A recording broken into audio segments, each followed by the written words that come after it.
to Athletics LLC with Lamar, Lucious, Big League Chew, and my man Clyde. You're about to be schooled in all things track and field. This is experience. Yes, sir. We are talking past, present, future. Y'all listen up. Let's go. Hey everyone, fancy seeing you here. What you doing? Recording a show. It's inauguration. Yes, sir. Whoop, whoop, Sir. That was something this morning. Well, hey, was it cold this morning to you guys? Because it was minus 45. Yeah. Jeez. Yeah, we knew. I didn't think we were going to get through the show without hearing that one today. I mean, that was too good. That's like the best dad joke ever. That was very funny. Well, welcome to another fun episode of Athletics LLC. I will go ahead and get us started with just a quick introduction of the three other tiles on the screen. As always, we've got a fun t-shirt guy here. We've got Lamar McLovin, every minute of it, Huffins.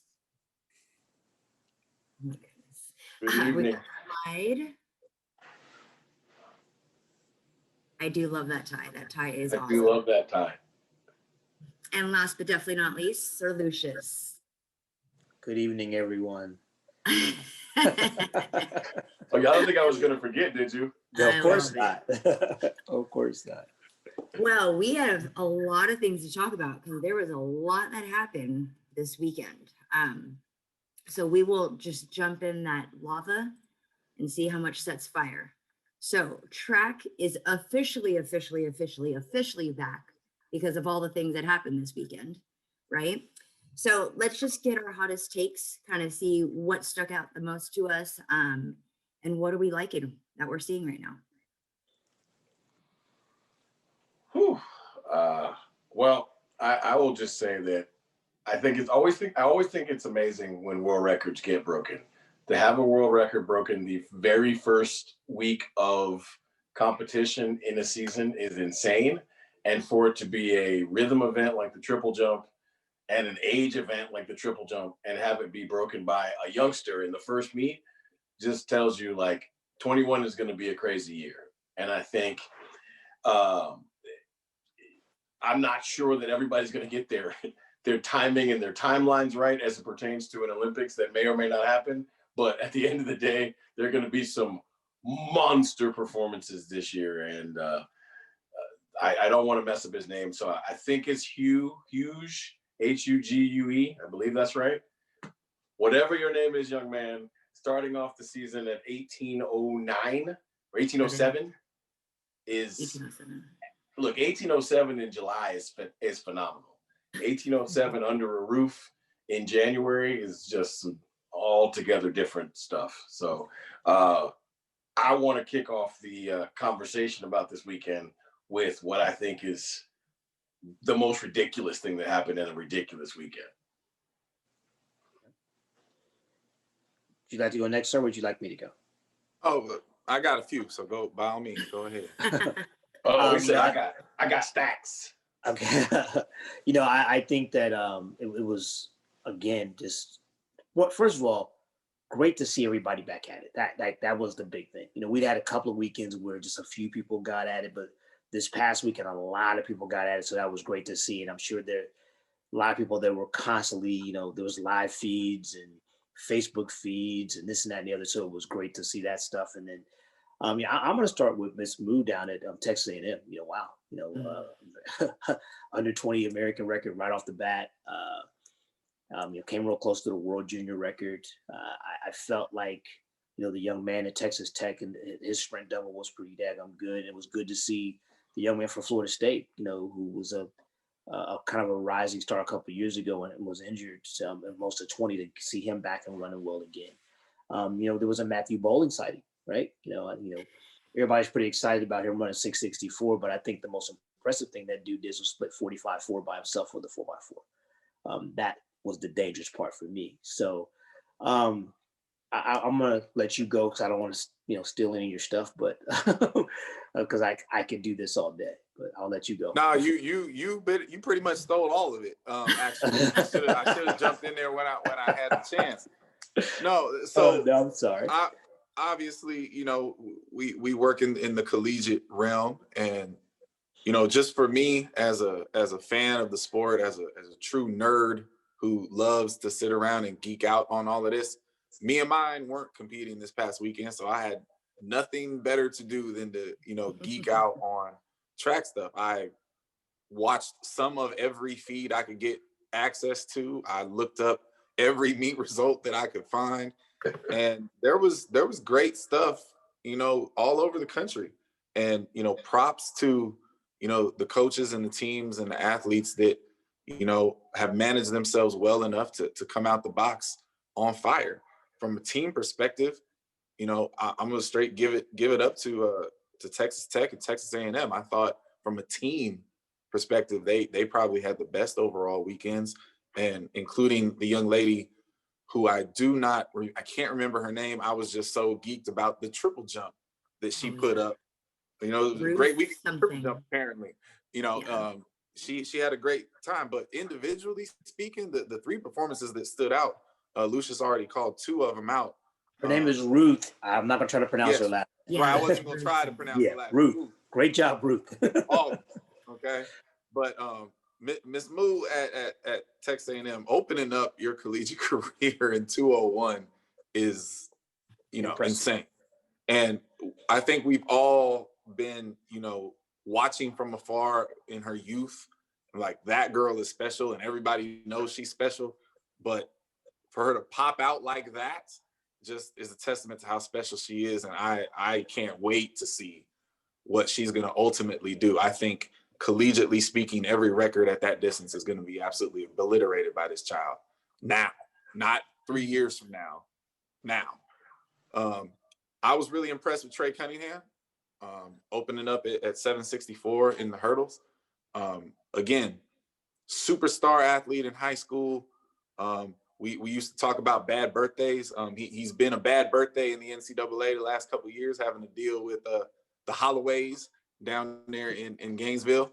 And, right. You know, he stepped out there and planted his flag and said that this is his time. So, you know, he looked great. Props to him.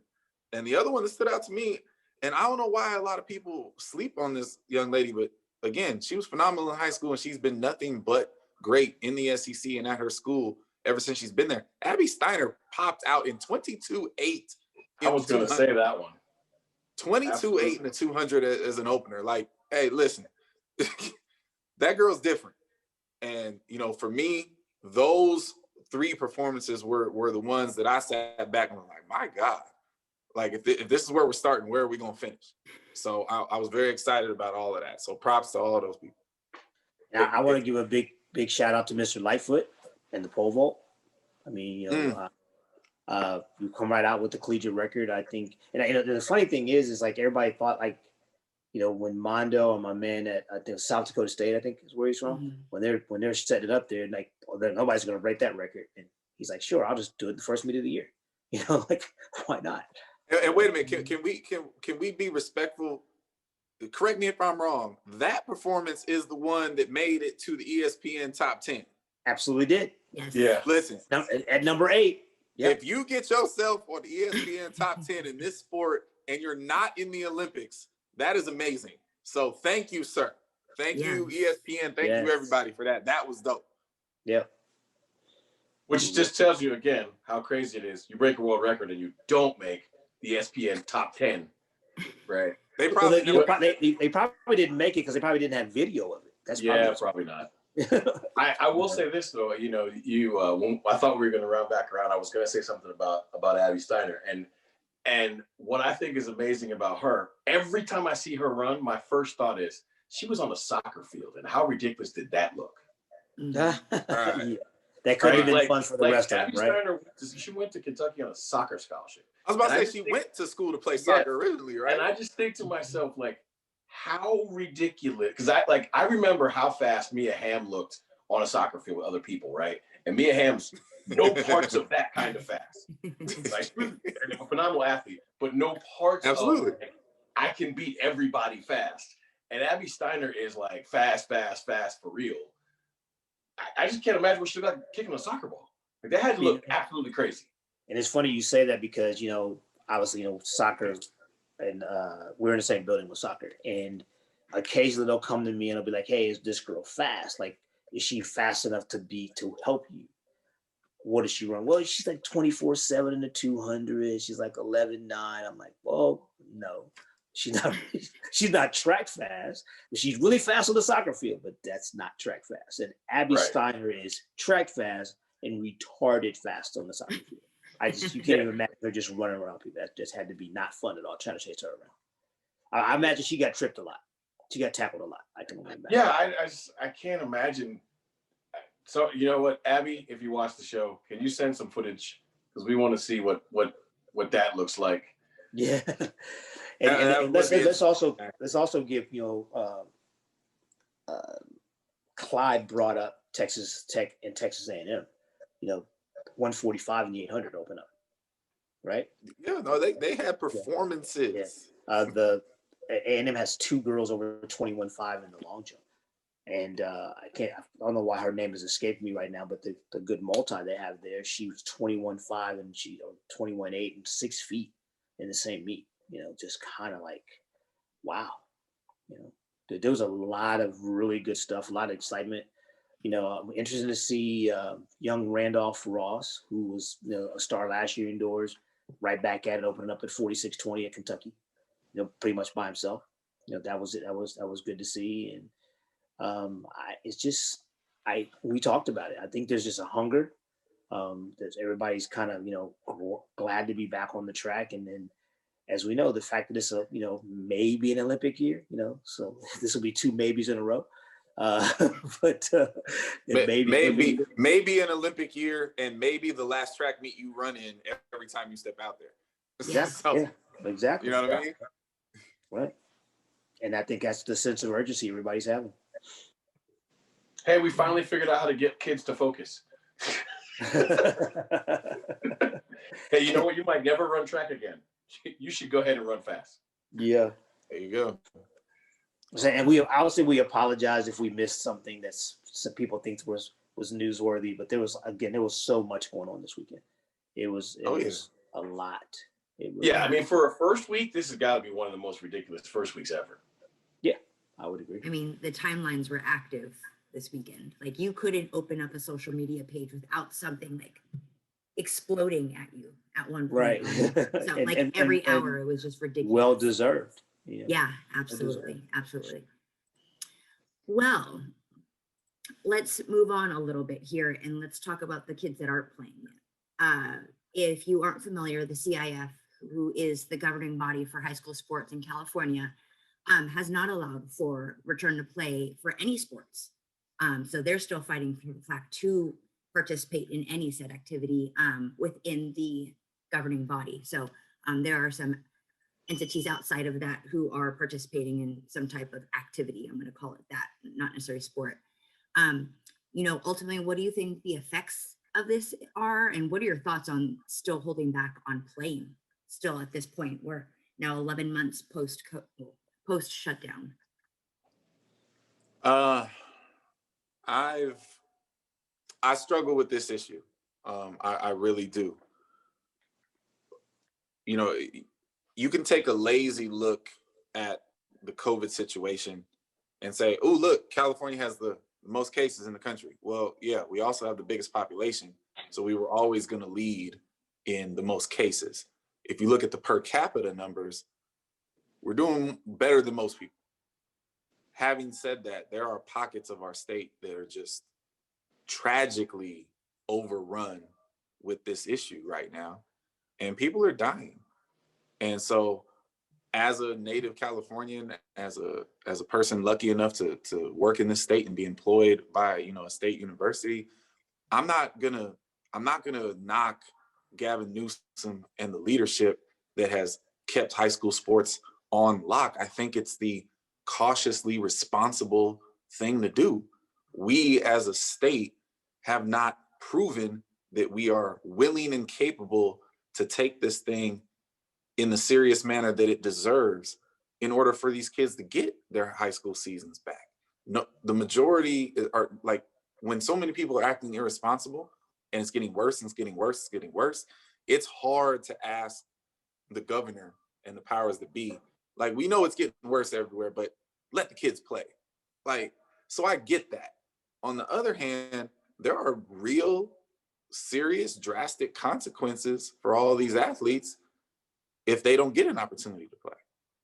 Missing last year was bad enough. Missing 2 years, which is, you know, a legitimate possibility, is you're talking about, you know, scholarship opportunities. You're talking about, you know, mental health. Like, there's so many layers to it. So I feel really bad for the kids, but I totally understand them holding back. I wish there were some kind of middle ground here, but if we don't start doing better with the numbers or ramping up the vaccinations, it might stay like that. You know, I think that, you know, you spoke to some very powerful points there. And I think that the thing for me is the responsibility. And when you talk about the population and having that many people in places at the same time and creating a bigger spread, I think you have to be responsible, socially responsible, to the health and well-being of not just the athletes, but the officials, the coaches, the parents, and everybody concerned with the sport. You know, I think that at some point in time, safety has to supersede everything else. The caveat to that, as you spoke to, is the fact that, yes, there are going to be athletes that are not given the opportunity to show that they're worthy of scholarships to universities. Now, then some of the bigger name athletes are going to be fine. You know, we talk about that all the time. Somebody's going to take a chance on those. But that, you know, that late bloomer that, you know, people are, you know, waiting to see, well, that late bloomer never gets the chance. And that's going to be the biggest problem that I see out of this whole situation, is those young people, they're just stuck. You know, and if there's no season for them this year, like, what do? How do they prove their worth to the coaches out there? And to the governor's point, I mean, like, he can't just put everybody in jeopardy, you know, or not, or the head of the high school federation, everybody in jeopardy because you want to make sure people get scholarships. It's not worth people's lives. I mean, look, obviously I'm on board with what both of you said as far as the safety issues. I think that it's inarguable. Anybody who takes the laissez-faire, like, just let them play, like, without any thoughts or ramifications to it, like, that doesn't make any sense. But I will say a couple things. One, it would be difficult for me if I was the parent of a high school kid to make it make sense in my brain that we can play professional sports and we can play collegiate sports, but we can't play high school sports. Like, that would be a difficult thing for someone to make sense for me.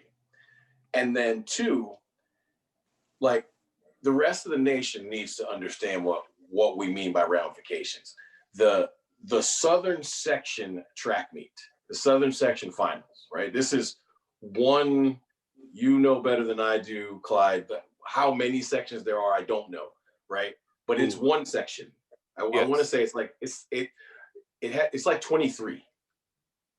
Sections, you keep talking, I'll run them through in my head. However many sections there are, the point is the Southern Section, this is just one of a gigantic conglomerate that make up the state meet, right? The Southern Section finals, by statistics, has more Division I track and field athletes in it than any other meet in the entire country. That includes every other state's state meet. That's right.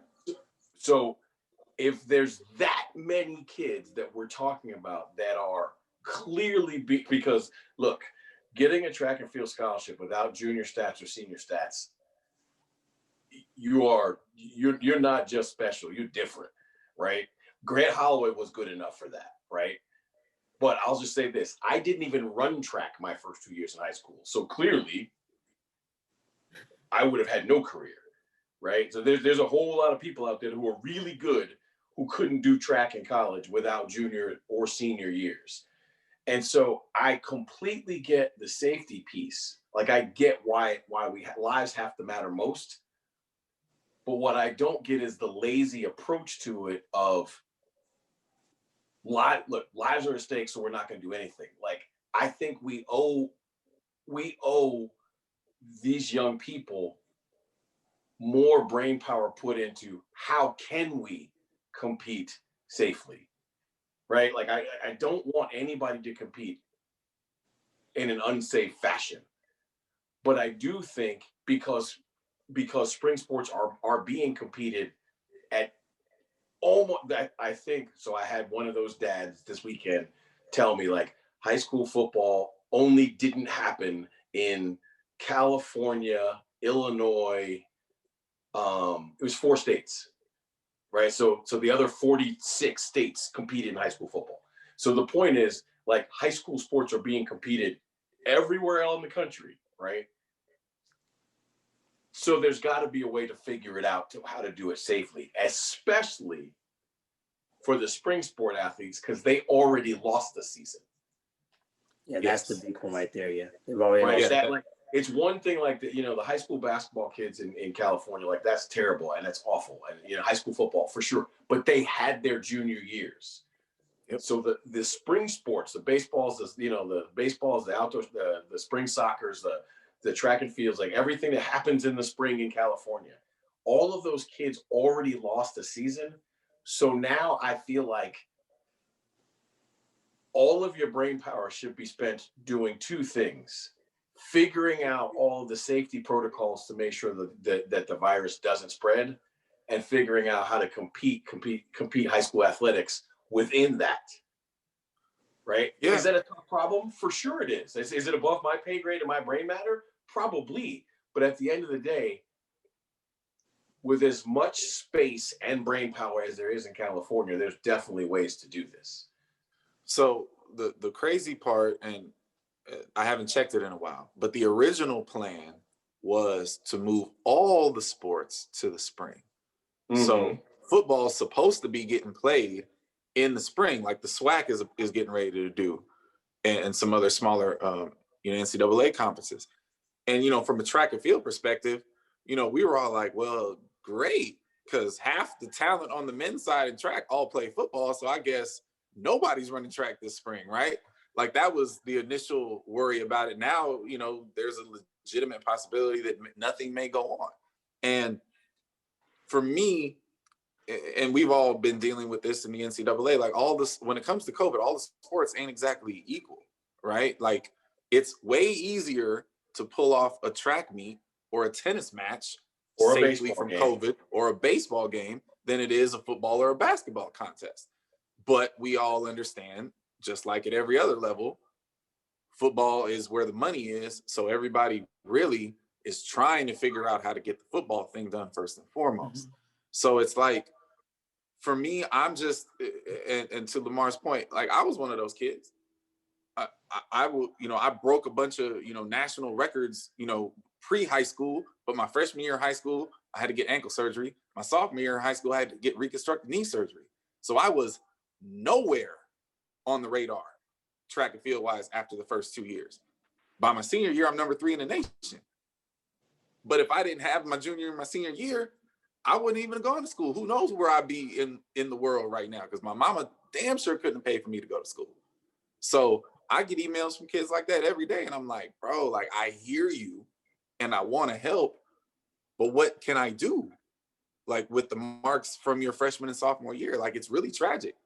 And, so I get the frustration, and I've literally had those conversations with parents and athletes. Like, everybody is upset that we're watching indoor meets in Virginia. We're watching indoor meets in Alabama, and we know that those outdoor seasons are going to happen.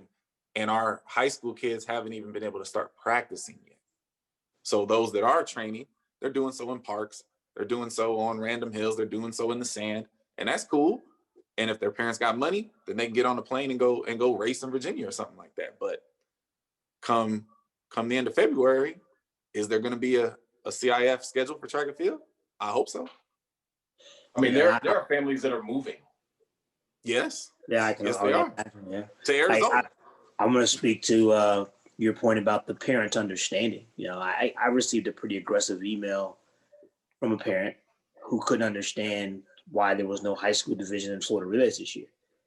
When these were the parents' remarks, you're playing football with 17,000 fans in a stadium. You know, you're playing basketball, you're doing this, you're doing that. Now, from the logic standpoint, okay, there's 17,000 people in a 100,000 seat stadium. So it's a whole different deal. You guys have seen the monstrosity that's the Florida Relays. You cannot have Florida Relays in this situation because you're putting 5,000 people in a 2,000 seat stadium. So you can't do that, right? But she just needed some clarification and she couldn't understand. You know, her son has been busting his butt. He's trying to get better and he hasn't had a chance to show it because he got canceled last year.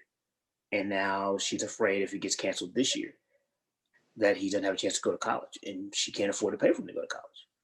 You know, so like that speaks to their understanding. And like she wasn't trying to be rude or disrespectful. She just didn't understand. Like my biggest offense was I hear what you're saying, but we weren't hosting a high school football game. We hosted a collegiate football game, right? So that's where that came from. And like my number one job is, okay, people say, well, like 99% of the people that get it recover. Okay. So you want me to take the chance that 1% comes on my campus and doesn't recover from it. Right? Yeah. And that's somebody else's child. Like, yeah, exactly. No chance. You can't do that. Right. And you know what? And to that point, and I've made this point, you know, I literally had this conversation 2 weeks ago with the family. They really, really want their kid at my university, but they had legitimate money on the table from a Division II situation.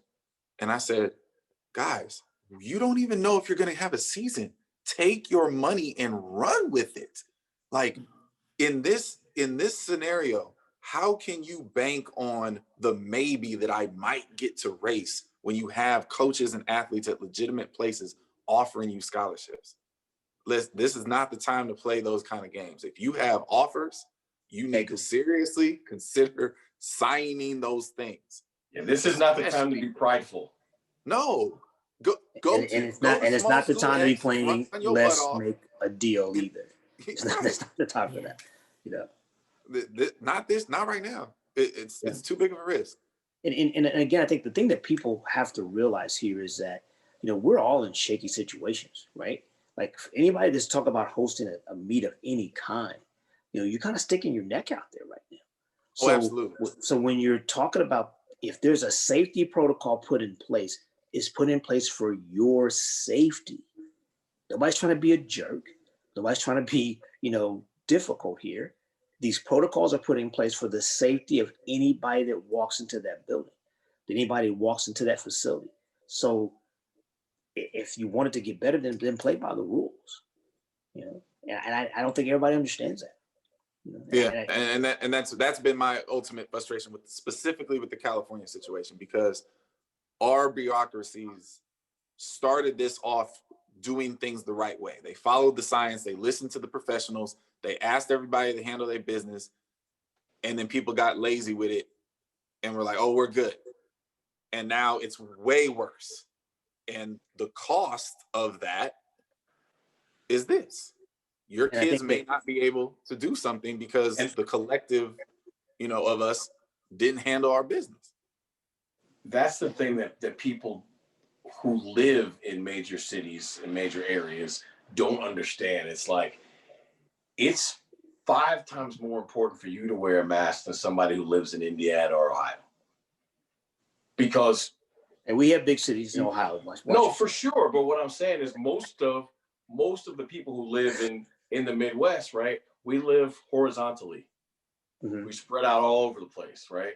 But when you live in major, like you live on the either ends of the country, you start to live vertically, right? Now it's not that much of a case with California, because there is a lot of land, but you still get jammed horizontally, right? You don't have space. And so because of that, it's like, look, we can all occupy the same space, but wear a mask. And we can be safe if we wear a mask.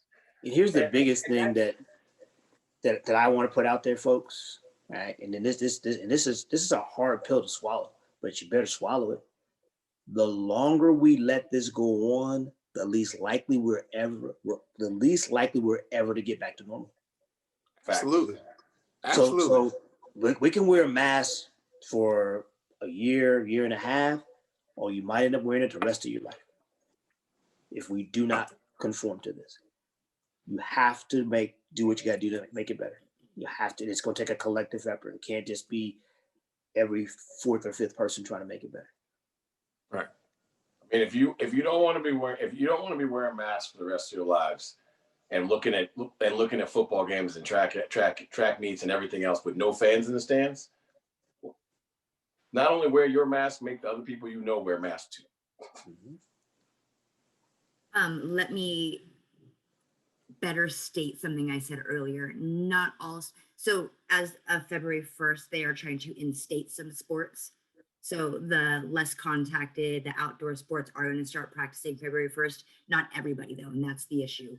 Is again, like you were saying, not everyone's coming back. Why is that? Why are some? And so all the things that you all stated are the reasons why, and sometimes why not. But I wanted to say that because I said not anybody's playing, and there are some sports that are going to start playing. Hey, trust me, I want nothing more than to be allowed to go watch the Arcadia Invitational come April. I want that to happen. It is my favorite thing. Please, people. Praying for you, brother. So let's switch the mode a little bit here. So stemming off a conversation that we were having a little bit ago, we wanted to pose the question and hear all sides and all parts of the spectrum. What are the pros and the cons of using technology in application of training? So when we're getting all these gadgets and we're getting all these things and how we apply them and what they're supposed to give us as indicators and not give us as indicators, all of that whole gamut. Let's talk about the spectrum of that, the goods, the bads, the uglies, and the pretties.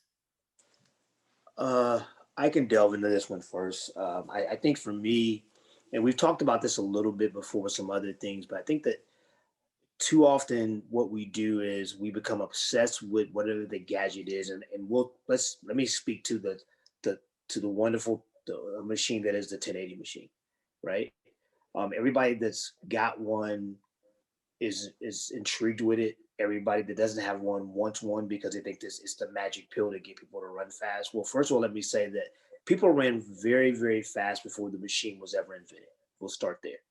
The second thing I'll tell you is this: with a machine like that, for me anyway, I think the big key is not to see how fast you can get somebody to run with that thing on. I think the key is not losing the technical mind.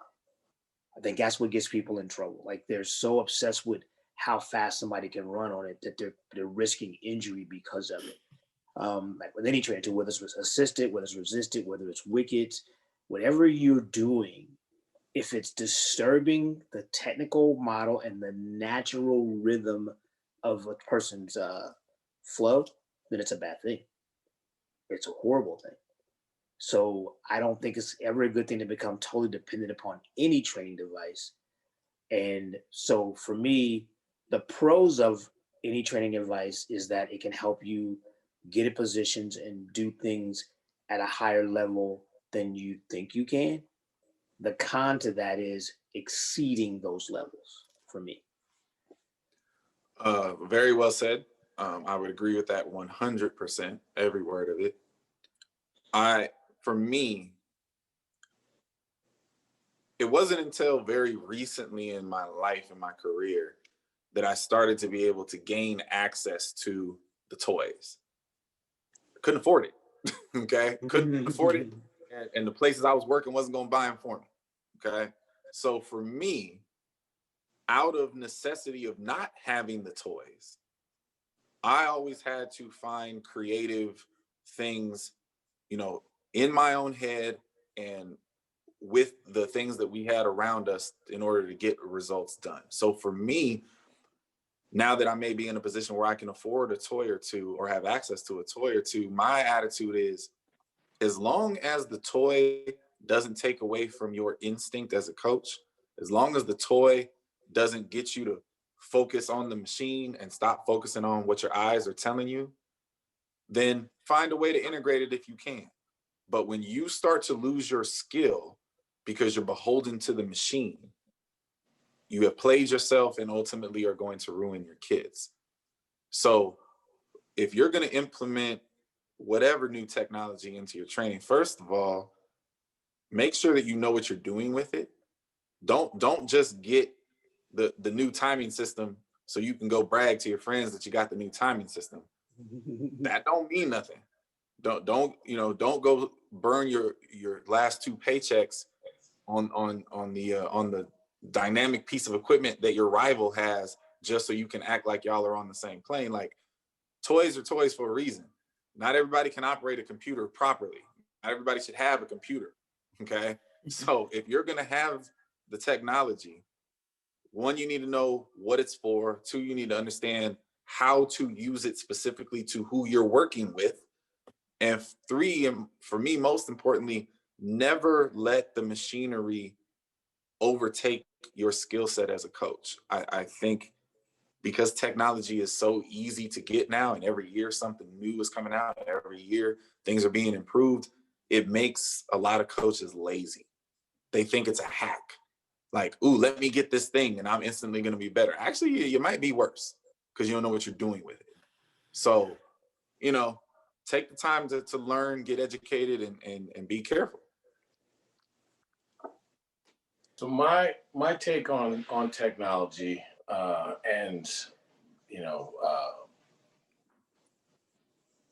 we'll just leave it at technology. My take on technology is that it is only meant to enhance the skill of the coach. This is how you know whether you're beholden to technology or not. If what you're using the technology for is not something that you can do without it, that's a problem. Right? Like, look, the 1080 is an absolutely phenomenal machine, right? But every one of us knows how to run your kids with load or deload without a machine. Now, the machine is much more efficient, so that's good, right? So if you're using any sort of technology, if it's making your job and making you more efficient, it's a good thing. If you can't run practice without it, your train is off the track, right? If somebody was to take away all the wickets in your programming, you can no longer have track practice, you have a problem, right? If somebody stole your car and your 1080 is in it, and now you got to call all your kids and well, we can't have practice today because I have no idea what to do. That's a problem. And I think what happens is, Clyde, you used the term hack. I think that's exactly what happens, is that people think they can buy experience. Let me throw something in there for you real quick, sir. They think they can buy success. For sure.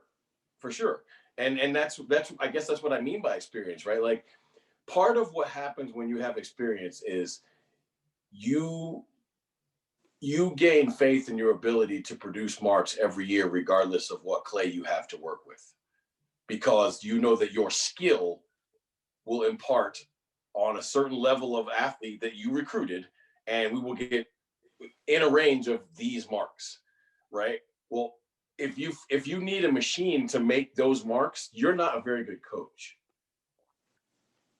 right? If you need a training modality to get those marks, you're not a very good coach. And if you think the machine is gonna get you those, you are sadly mistaken. And I feel bad for all of your athletes, because at the end of the day, Sir Lucious said it absolutely perfectly. There were phenomenal marks put out there before every piece of technology that is currently being used was invented.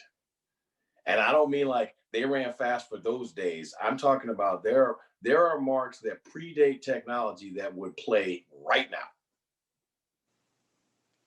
What you're supposed to get from technology is efficiency. You're supposed to be able to trim the fat, make fewer mistakes, right? But at the end of the day, I am an average to slightly below average carpenter. I know this about myself. My grandfather would be very, very disappointed with me because he was a carpenter, right? If you give me the best hammer that money can buy, and you give me gold-plated nails, and you give me the most perfect wood on the planet, that is not going to change the crooked bookcase I'm going to make. And that's what people need to understand about technology. It ain't going to make you a better coach unless you're already a good coach. And if you get a new toy and you don't read the instructions and you don't talk to people who know how to use it, man, are you going down a street that you could really, like, you could not just mess it up. You could end your career and end somebody else's career with the improper use of technology. No question about it. And when you're talking about overloads and underloads, I mean, that's the easiest way to blow people apart is misusing that technology right there. And so I'm a huge fan of technology when put in the hands of people who know how to use it. And yeah, that's kind of where I stand with that. Well, and I'm gonna tell you this: when you're using, especially, let's just specific to the 1080, check your ego at the door, because there's all these phenomenal stories out there about what people have done. Well, so and so did this and this, and so and so did that and that. Well, first of all, we all work in track and field. We know that embellishment is a great tool in our sport, right? So don't believe everything you hear. And just because so and so on the other side of the country got said athlete to supposedly do something does not mean that you have to get your athlete to do it better. Coach the athlete you have to the skill set they have. Check your ego at the door. And as Clyde so eloquently said, don't go out and get the machine just so you can say you have it. You know, it's like, you know, to use an analogy one of my friends loves to use, the guy that goes out and buys a Range Rover is living in his mother's basement. No. Oh, yeah, man. Yeah, absolutely. Like, real quick piece about technology and how, like, all money ain't good money. Do you guys remember the 1996 Olympics when they brought out the Zamboni? They had the brand new, like, you know, perfect raker, right? And it was going to be, you know, so that way we didn't have any mark imperfections. Two things about this wonderful device. And it was wonderful, right? I mean, the sand was so clean, it looked like you could eat off of it. There was two problems with it. One, it was 1.5 times slower than a human being with a rake. Two, it sat at the back end of the pit, and a couple different athletes got hurt jumping over it because they were trying to do pop-ups. And it was there's not supposed to be a thing there. So now I got a pop-up, and then I got to jump out of sand over a thing. So, like, be careful with ingratiating yourself with more technology than ingenuity, because this is still the greatest computer on the planet, folks. And never forget that. And never. This is your computer. These are your keys. Oh my God! Yes. That's yes. Right. The most important things you better have as a track and field coach is real good eyes. And I don't mean 20/20. And your ears come into play. Yeah. It's a total package deal. And to become totally dependent upon machine is a real live issue, because it's going to break down one day, and then you're stuck and you have nothing to do. So you don't know how to do it. To drive this point home, I'm not gonna name the people because that would be rude. But and petty. One of the cool things about the 1080 is it gives you heightened abilities to do overspeed training, right? Now, well before everybody got their hands on that machine, overspeed's been around for a long time. Okay. If we all remember, there were some fancy, very thin cables a while back. I went to the NCAA meet as a fan and was in the warm-up area, the day before the race and saw Coach X and Athlete X full blown on the overspeed, wide open. And you know what? It was amazing. And I left and I asked one of my boys, I'm like, ain't they gonna suck tomorrow though? And please believe it may come anywhere near making the finals because they blew their load the day before trying to be cute in the warm-up area. For what? Like, you're already there. So I already know as people's salaries go up and these 1080 start becoming more available, maybe the price come down one day, somebody's gonna pop up at Nationals with the machine and they're gonna be out there doing that. And if it's you, I'm going to say something to you in person. Like, don't be that person. Don't do that. Because somebody's going to do it. Oh, there's no question somebody's going to do it. You know it's going to happen. You know it's going to happen. Well, I guess this is a slight petty question. Did you guys see that they gave one away to a high school program? I did see that amazingly. One of their giveaways. Here's the thing. I don't have an issue with that as long as they're going to teach them how to use it properly. Yeah. And I guess that's where like I was leading that to is like dope machine. Like it's phenomenal. Incredible machine. And again, and hopefully the coach will do his or her homework and learn how to use it properly and use the right percentages and all that good stuff. Because again, use properly, use sparingly, in my opinion anyway, incredible training tool. But it's got to be used properly. I wouldn't let my niece run it. But here's what please don't. Here's what I'll say. I don't think at this point in time we can argue that the Long Beach Poly has the best track and field history of any high school team. Oh yeah, that's not close. Like, I don't think that's arguable, right? Right. Okay. Right. Long Beach Poly has a dirt track, and the only rubberized surface they have within the entire oval is a pole vault runway that they had rubber put on, because they have never had pole vault pits ever, right? That's what they do any spiked speed work on. So all you high school coaches out there who think you're going to buy, success with more technology, understand the best program in the entire country runs caveman style. Dirt track, one lane, like they can't even race on a rubberized surface. It's this wide. Just saying. So I think those are all great points. And hopefully, if your feelings are hurt about the things that were just said, take a second, take a breath, and figure out if you're taking it personal when it was never intended to be personal. And either email or call Lamar. He'll take all your questions. Yeah. I mean, feel free. Listen, if you want to email me, go right ahead. Send it to McLovinGivesNoFs@yahoo.com. Oh my gosh. Stop. And I am now going to apologize for starting that nonsense. I'm just kidding. That is totally my fault. Please forgive me. I poked that bear for no reason whatsoever, and I will not do it. Oh, that's funny. Listen, we are here to help, for real. So, like, if we are. You have questions. Hey, as the young folks say, for real, right? For real. Yes, please speak up. Speak up.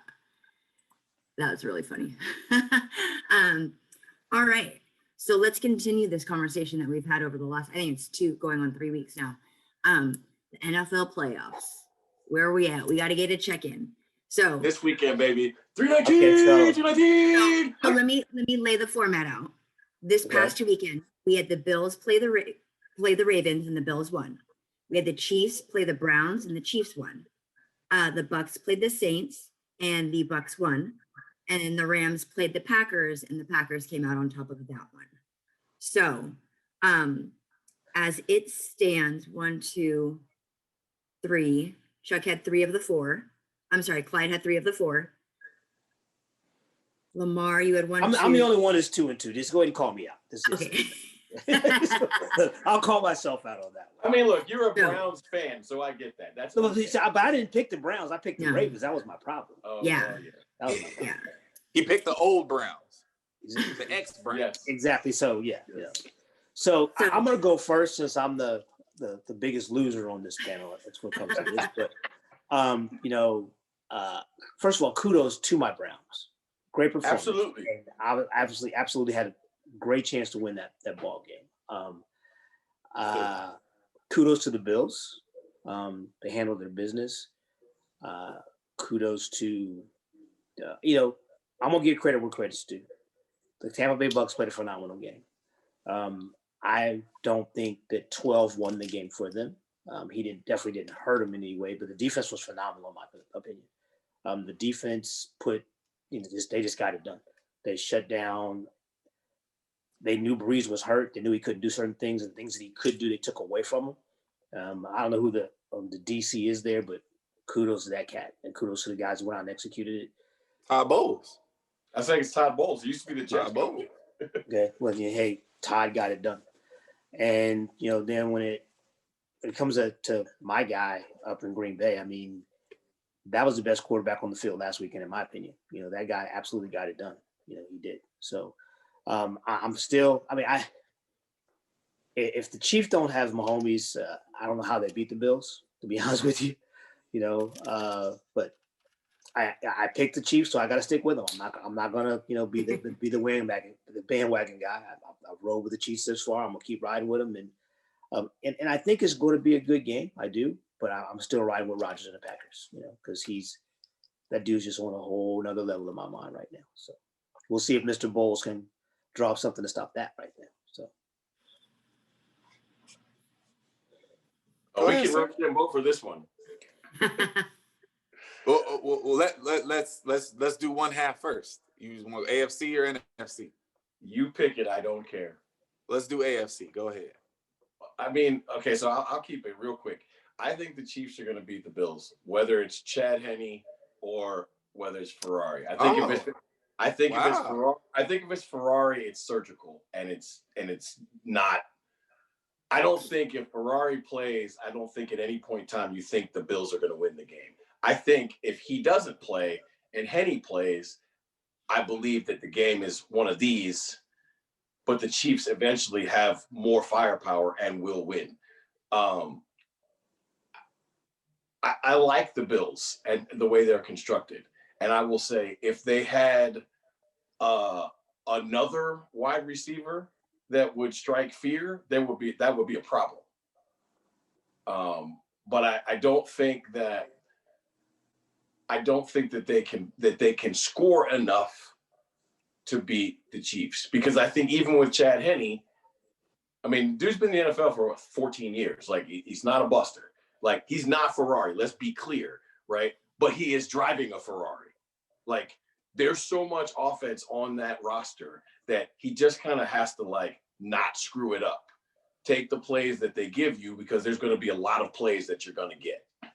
And so, like, I think that the Chiefs, at the end of the day, I just think they're built to win. I also think, conspiracy theory or not, I also think there's no chance that Ferrari doesn't play. I don't think there's any chance that Patrick Mahomes isn't going to play football this weekend. I agree with you on that. Listen, we all watched the game in real time. The injury, the concussion of Mahomes looked pretty scary. Looked like something you see in an MMA or a boxing match. The way he got up, couldn't stand. But honestly, I don't believe there's any circumstance in where he doesn't play. No chance. However, I picked the Bills to beat the Chiefs before the playoffs started. You did. So this ain't about Mahomes and the Chiefs. Honestly, as phenomenal as Mahomes is, I think the greatest weapon that the Chiefs had was live on center stage this weekend, given the controversy that they had to deal with. It's Andy Reid. Andy Reid is underrated, even though he's going to go straight to the Hall of Fame. Andy Reid is a phenomenal coach, and what he did and the calls he made to get that game won when they really should have lost it. Like, once Mahomes went out, they should have lost that game. There's not another coach in the NFL that snaps the ball and runs that play. There's not one other coach in the NFL that snaps the ball and runs that play with Chad Henne. No chance. No. And so I like the guts of it, and I'm a big fan of Andy Reid. I'm a fan of Patrick Mahomes.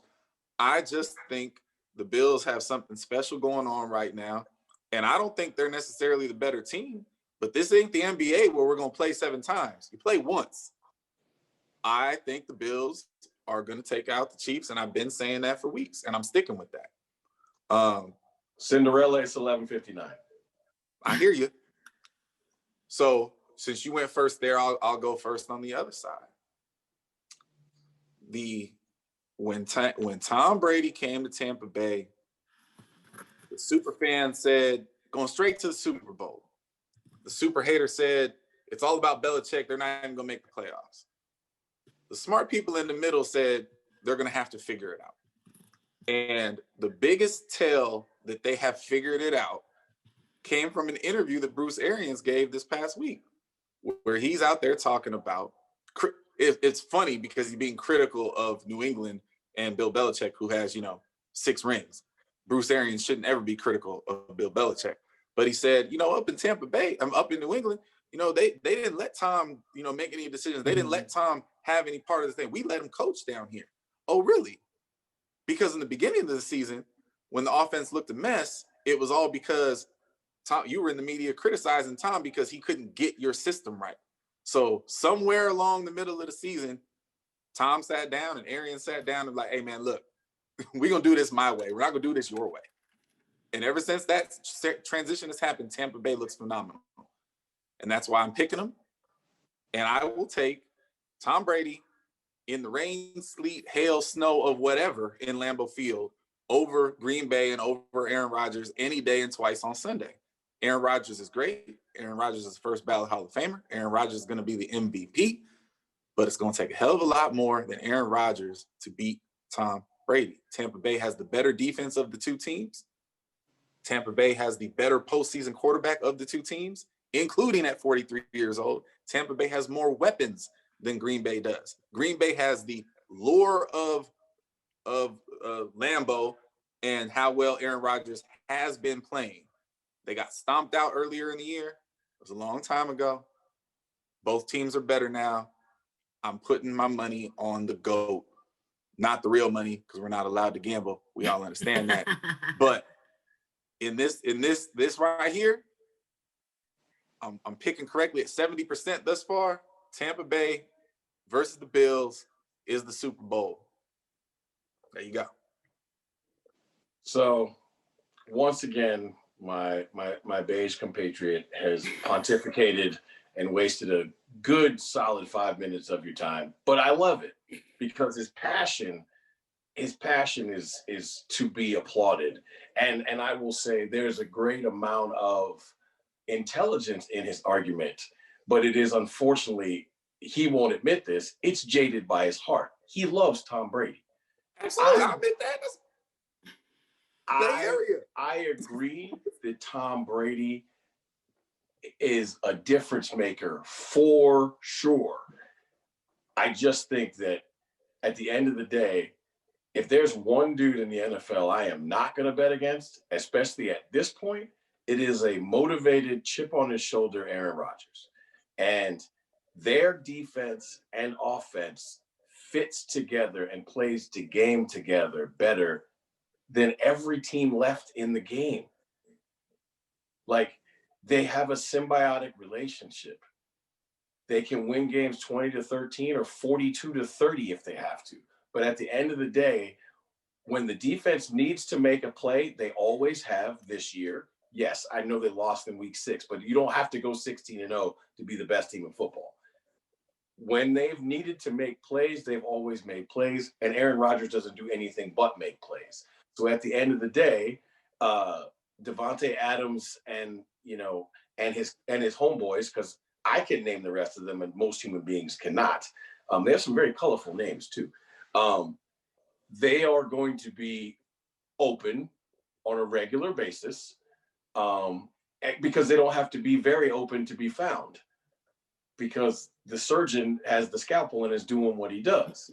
The other issue that I think is going to be problematic is they are also the most balanced offense that's left in the playoffs. And Tampa's run defense is not very good. Tampa's pass rush is very good, but I mean, I don't need to bore y'all with stats, but just suffice to say that the worst thing you can do is to blitz Aaron Rodgers because his percentages are literally video games, right? So if the key to your defense is the pass rush, and that's not what you should do, and the Achilles heel of your defense is your run defense, and that's what they do well as a complement to the surgeon. I don't want to be disrespectful to Tom Brady, so I'll say it like this. I think there's no doubt in my mind that Green Bay is going to win the game, and I think if it wasn't Tom Brady, it'd be a blowout.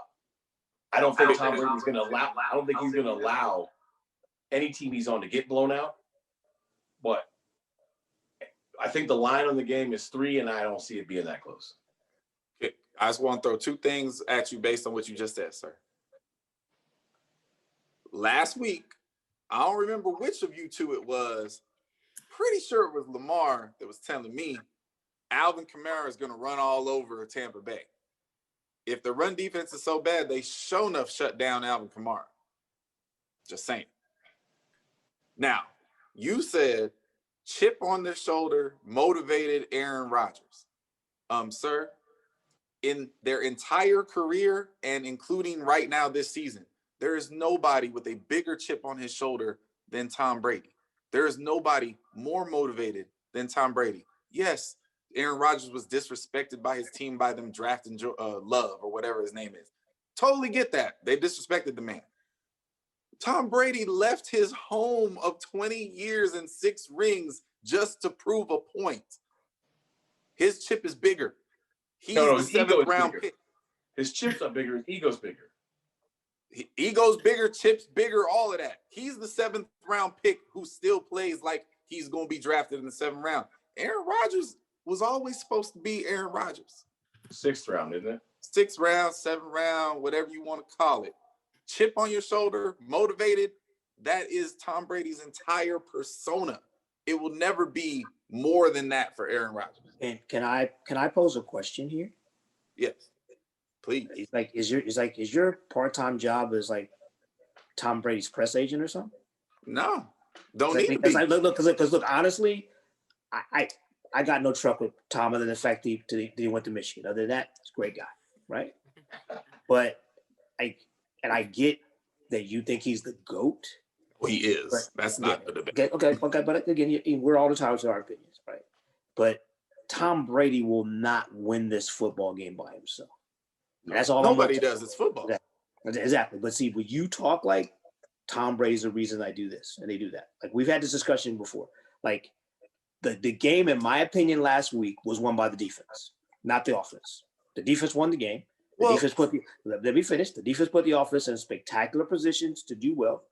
If the defense doesn't step up and play that well, there was nothing Tampa Bay did offensively, in my humble opinion, because I'm definitely not a football analyst nor a football coach. I watched the game. Mm-hmm. But I will say this, like when the defense gives the guy the ball down there, I'm like, oh, they got a problem. That dude's going to find a way to get in the end zone. But if the defense doesn't do that same thing to Aaron Rodgers, we'll see what happens. But Tom Brady, as great as he is, it's going to take more than Tom Brady to win this football game. That's all. I understand your perspective, and Tampa Bay's defense played a phenomenal game last week. There's no denying that. Listen, 4 takeaways, phenomenal game. You don't need to pass for 400 yards and 5 touchdowns to dominate the other team. What Tom Brady did this last game was surgical efficiency. Okay. If Baker Mayfield could have played as efficient as Tom Brady did, the Browns win the game against Kansas City. I have no desire to have that debate with you. Because let's not miss something. Baker played pretty well. He played pretty well. But the Browns are about that far from winning that football game. Absolutely. Yeah, let me tell you what is that, because it was that close to being the touchdown at the pylon, and it was that same distance to the guy grabbing Henny when he was scrambling. Yep. Okay? So 2 totally different situations. Don't be picking on my man Baker. That was petty. Not and picking unfair. on him. It's petty and unfair. But like I said, hold on a second. I don't want to debate. It could have been Lamar Jackson. I don't want to debate with you. I'm just telling you, in my opinion. Okay. I hope that your boy shows up this weekend, but you better hope that the defense shows up. That's just mine. He been showing up for 20 years. He ain't gonna not show up. And then you better hope the defense shows up to help you out. Aaron Rodgers fans better hope Aaron Rodgers shows up He'll because show he up. doesn't always show up in the playoffs. He'll show Just up. saying. He'll show up. Just And Brady always shows up. He's never been beaten in the playoffs, right? Oh, you can lose a game. Okay, exactly. Everybody loses games. Yeah, so We're remember, talking about showing up. You just said so, right? He can show up and still lose, right? Yeah. Okay. Okay, Chew. Well, Because this dude he can talk about Brady all night now. You know that. Next week's gonna be Like fun. I said, yeah, I think that's his part-time job as Brady's press agent. That's what I think. I'll just be interested to see like what Clyde has to say next week when Brady loses. Wow. That I'm just interested to see that. So Oh, can I just tell you that now? No. no, because the game hasn't happened. No. Don't spoil it. I mean, That's okay. Big league. Big league. So everything's documented in my official notebook, down, ready to go for the next weekend. We'll see. Unfortunately, we won't have the Pro Bowl, so we'll have to throw something out there. I don't know, play a game of Oh, well, there'll be a discussion about whatever. Wait, but Chew, so I'm clear. Both of y'all have the Chiefs and the Packers winning. Yes, Nothing's changed. and you have the Bills. I and have the Bucs. Chiefs playing the Packers for the Super Bowl. Yes. Yeah. So Yeah, I'm that's totally what- the opposite. Got it. Yeah. Got it. Yeah, exactly. They've got the Chiefs and the Packers, and then you've got the Bills and the Bucks. So this will be interesting to see. So, got it. So, in true fashion, let's kick off the hot seat. And even though it seems like every other week you are on every other week. Mr. Lamar, you're in. Tag. Oh man. All So, right. I think Hold this on, is a fun one. Let me Yeah. get ready. Flip the switch. All right. I'm ready. So we at now week 42, we're coming off of track just a little bit. The sprinkle of track is a little bit because 42, right? Gosh, I know dog. it's crazy. Like I have to search for track questions, but I think I got a couple good ones this week. So you ready, sir? Let's go. All right. M&M's, plain or peanuts? Peanuts. Favorite Girl Scout cookies? The shortbread. Is your highlighter yellow or pink? We're all stopped. If you'd have asked me like yellow or purple or yellow or something, pink, hell no. Yellow. Got it. Sunrise or sunset? Ooh. Okay. It's a small cheat. Always sunrise, always sunset, except in Hawaii. Sunrise in Hawaii is the best thing on the planet. Got it. But always sunset. Sunsets are beautiful. Got it. At the track meet, are you drinking from the water jug on the field or do you have your own water bottle? Okay, so I'm supposed to have my own water bottle, but I always forget it or lose it. So yeah, I'm definitely drinking from the cup. And I know it's not good. Okay, if we're gonna keep it 100, what's happening is I'm dehydrated and not drinking at all. That's what really happens. If we're gonna be all the way 100, that's what happens.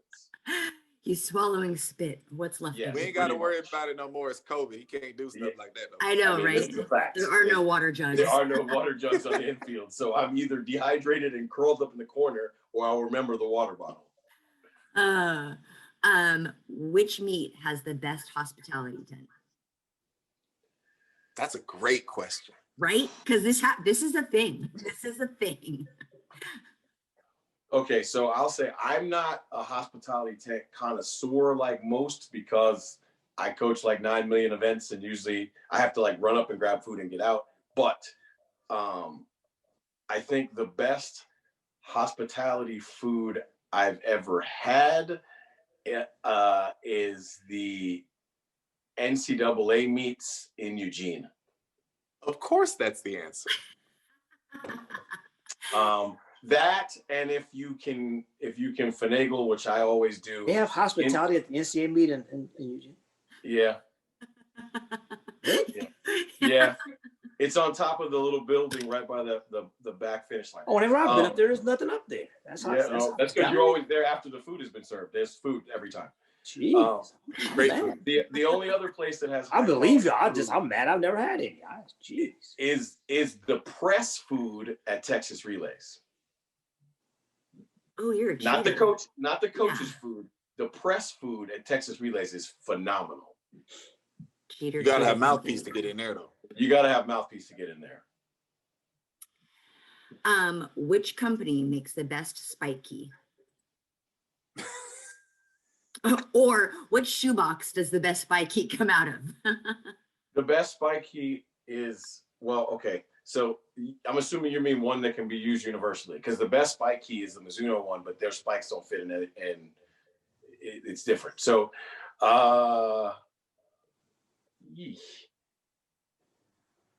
I guess it would be Adidas. The Nike ones are terrible. Basically what I want you to say out loud. I mean, no, listen, but at the end of the day, like I get that. Like it's a throwaway free item, and Nike's not really a fan of giving quality things away. So like I get that. That's funny. All right, last question. Best Usher song. I was about to sing. Not Hold again. on. What's the name of it? Hold on, because I try to remember the name of it. Let It Burn. That's funny. Of course. Oh, because it's okay. First of all, if you're a fan of the Boondocks, there's no way you give a different answer than that, because I can't get the thought of Tom singing "Let It Burn" out in the middle of the street. Go watch the Boondocks, folks. Trust me, it's hilarious. That episode, Tom sings an Usher song. It's tremendous. I'll have to YouTube that one. Lamar, would you agree that the actual best spike key is a pair of pliers because they're all pretty bad? Oh my God, no. Pliers, like, you know what's funny that you say pliers? Not only do I disagree with that, I actually think that that pliers, regular pliers, is actually an obsolete tool that should not even exist any longer. Like once they made the lock grip ones. Oh, those, the vice, yeah, like yeah, not yeah. a vice grip. Then but the regular pliers It's a should vice literally grip.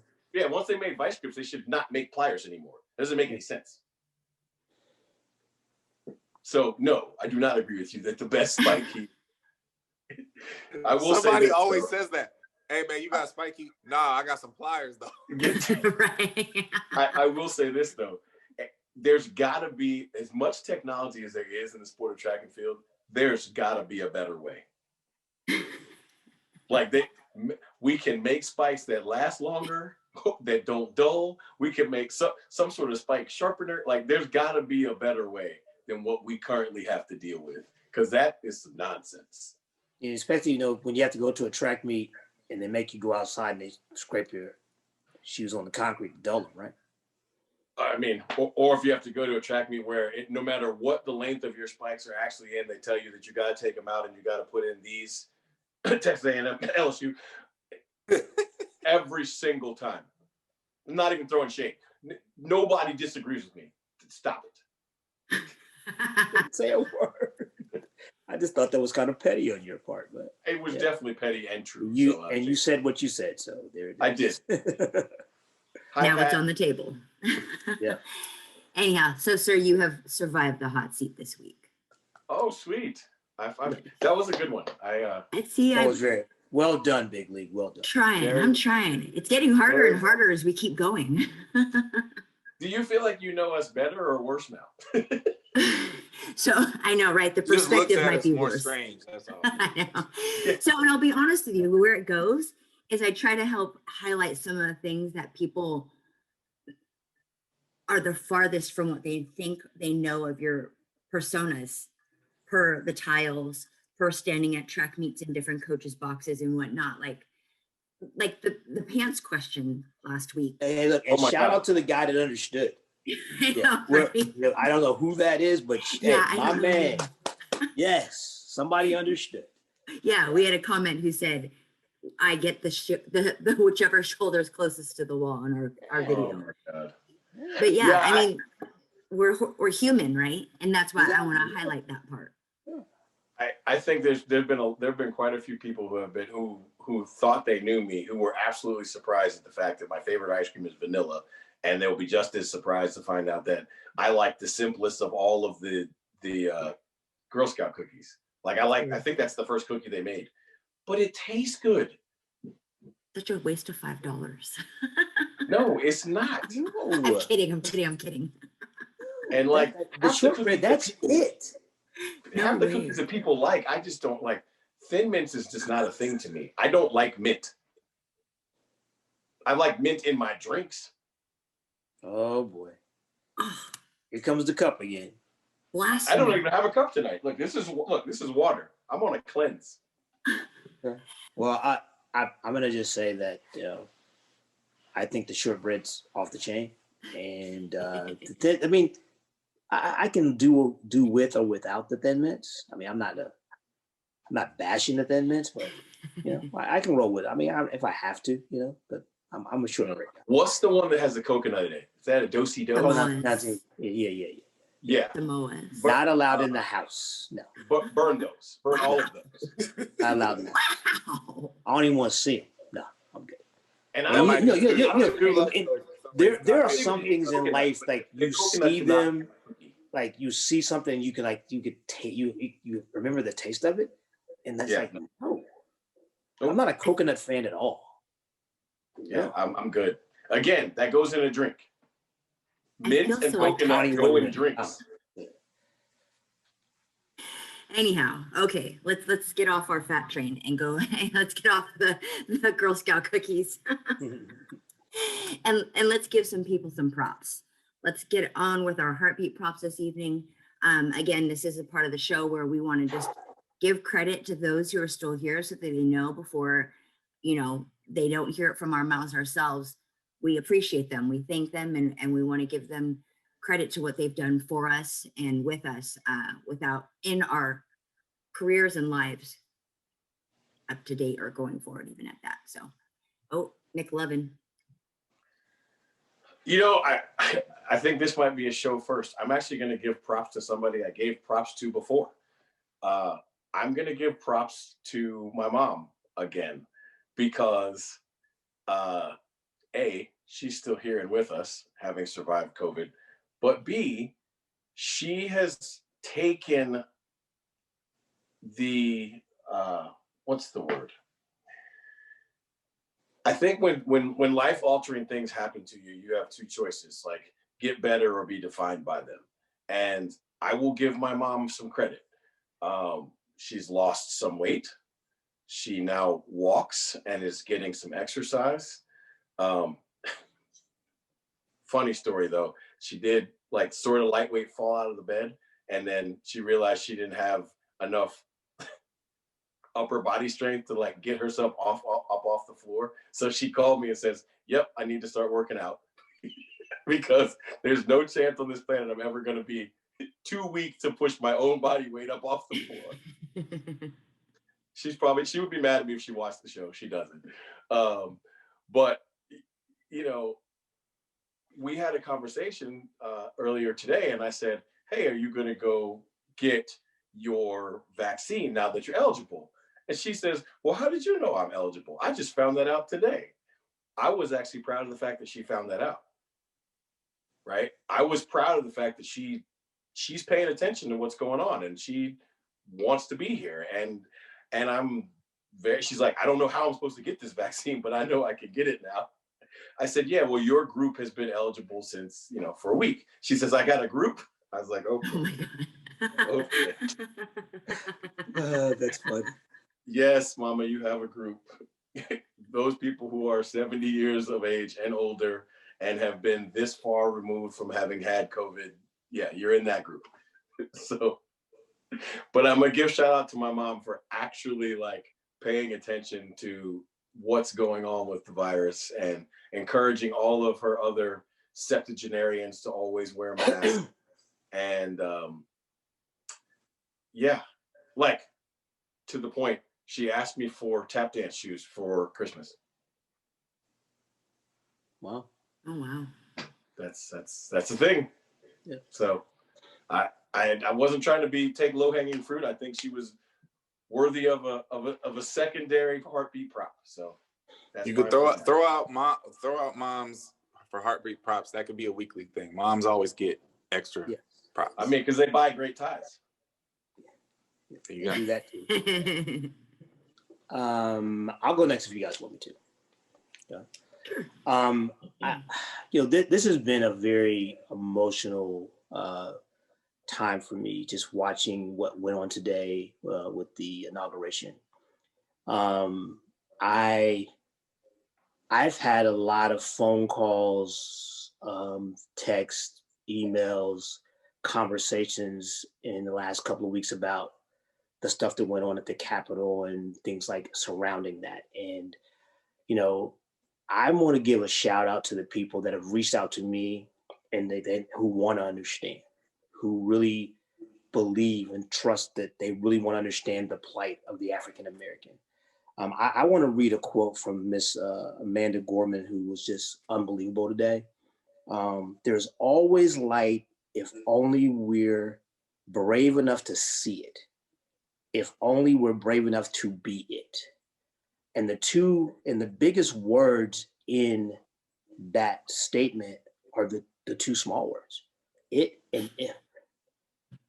If we're brave enough to be the light, if we're brave enough to see the light, then we can get through all this nonsense. It is time for this country to be what we claim to be, the United States of America.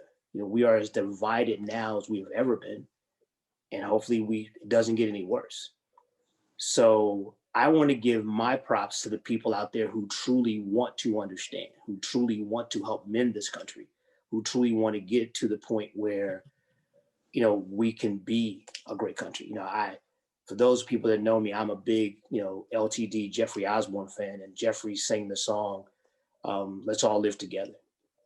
And one of this way the song starts is, I wish the day would come when we all are one, living in this land, walking hand in hand. And so I can only hope that the people out there that reach out, that really want to learn, that don't want to call to ask the question so you can dare defend your stance, props to those people who want to help this thing get better. Can I jump in really quick because it's related to Lucious's. And I was going to sing that for you guys, but I didn't want to upstage Lamar. Oh, you're going to sing at some point. Oh, really? We got 10 episodes. It'll be episode 52. That'll be a year. You're on. Okay. I do want to send, these aren't necessarily props, but I want to give a shout out to the African American Capitol Guard, who his picture is very famous now at this point, for basically stood his ground. Y'all aren't getting past me, and ostensibly saved the Capitol, right? He has now been promoted and is on Kamala Harris's security detail. That is worthy, and that is phenomenal. Shout out, props to you. Hope you watch the show. So he was referred to today by Joy Reid as the real life Black Panther, and that is not exactly wrong. Real talk. Clyde, would you like to go, or would you like to wrap us up? You wrapped us up last week, so you go ahead and then I'll go. Okay, got it. This week I wanted to give a heartbeat prop, or my heartbeat props go out to the first coach that I got to encounter as a coaching peer, mentor definitely, but definitely as a coaching peer, where I was definitely not on the same level, but put in that position. Steve Marion was the surfing and gymnastics coach at, oh my goodness, Long Beach Wilson. And he asked me to come on staff for the gymnastics team to help out with just some development and being a character developer, being a female in a female program where he didn't have a female coach present at the time. And I'll be honest with you, I didn't realize it then, and I realize it now.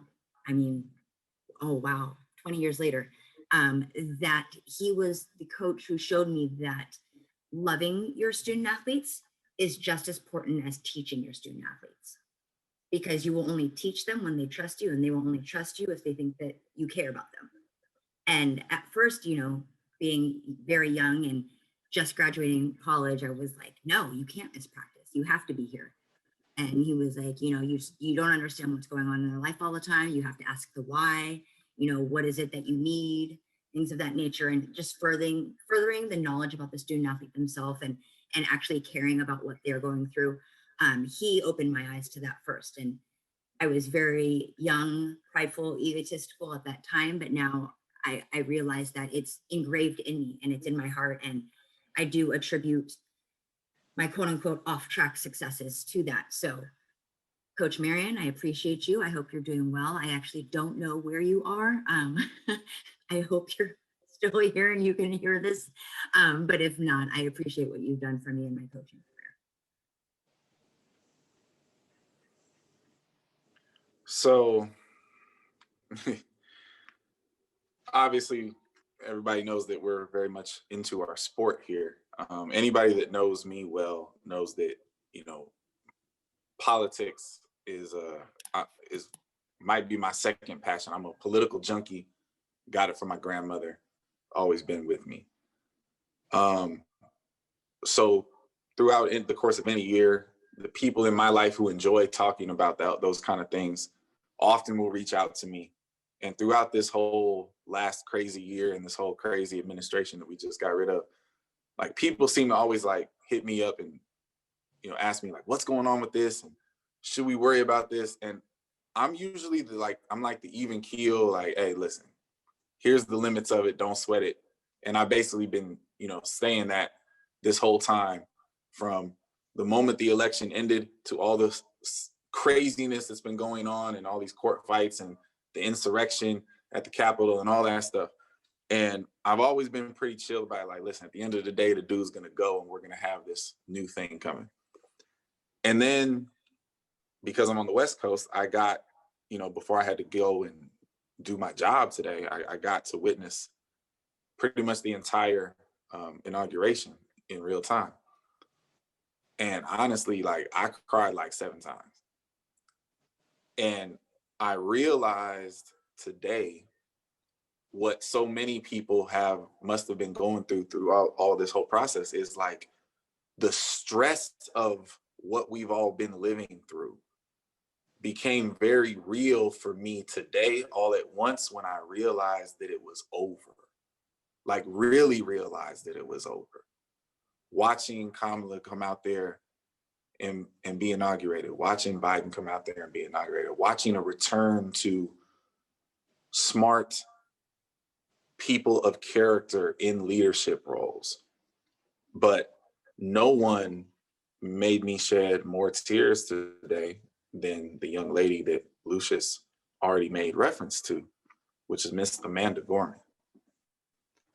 If you didn't get a chance to hear that speech live, it is worth every second of it to go pull it up on YouTube, sit down on the biggest TV you have with the loudest speaker that you can muster, and listen to that beautiful, intelligent woman read that poem as a closing remarks to today's inauguration. It was perfect. It was pitch perfect. It was emotion perfect. It was hopeful and angry and held people accountable for what everything was going on. It was literally the perfect ending to a day of brilliant optimism for the country. And I cried like a baby all the way through the whole damn thing. I'm a casual fan of Amanda Gorman. I'm aware of her. But the entire world got introduced to her today. And I hope that her career and her light and everything she has going on in her world just explodes from here, because that woman is a jewel to this nation. And, you know, new school Maya Angelou, whatever you want to call it, like, she is absolutely phenomenal. So the absolute best 5 minutes of my day today were Miss Gorman on the stage at the Capitol. So props to her, and you know, there is hope, and let's go to work.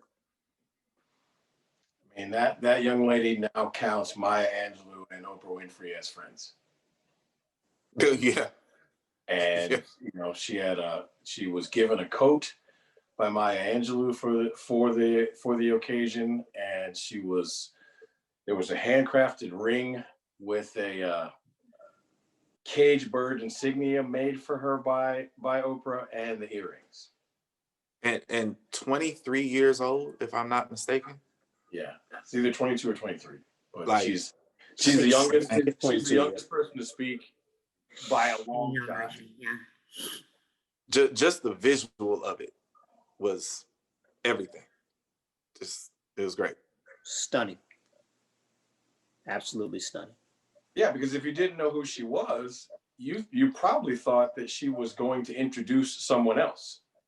Yeah, right. You know what I mean? Right. Like, we gave her this little bit role to do something. You didn't know she was going to do like the second or third most important thing that happened that day. Totally stole the show. Like, stole the show. That and the size of Thurgood Marshall's Bible. Yes. It's got to be the biggest Bible in the world. No, I thought that was. I'm one of those people that, like, I pay attention to minutia. You know, like, I'm one of those people when I watch movies, I watch the corners of the screen because there's always stuff going on there you don't pay attention to. Like, when they first showed it, I was like, that thing is gigantic. I've said this to you before in jest and in love.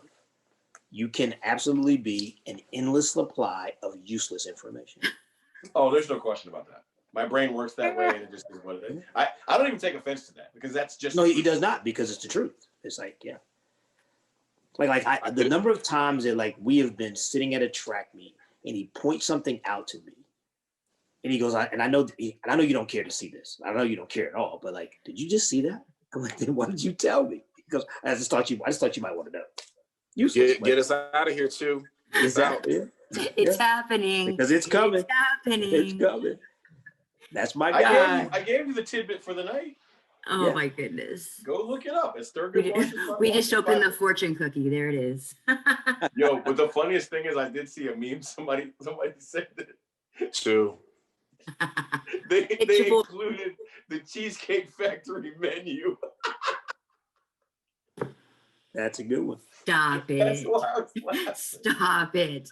With that being said, see, we always like to close on a good note. Burn out the lights. Yeah.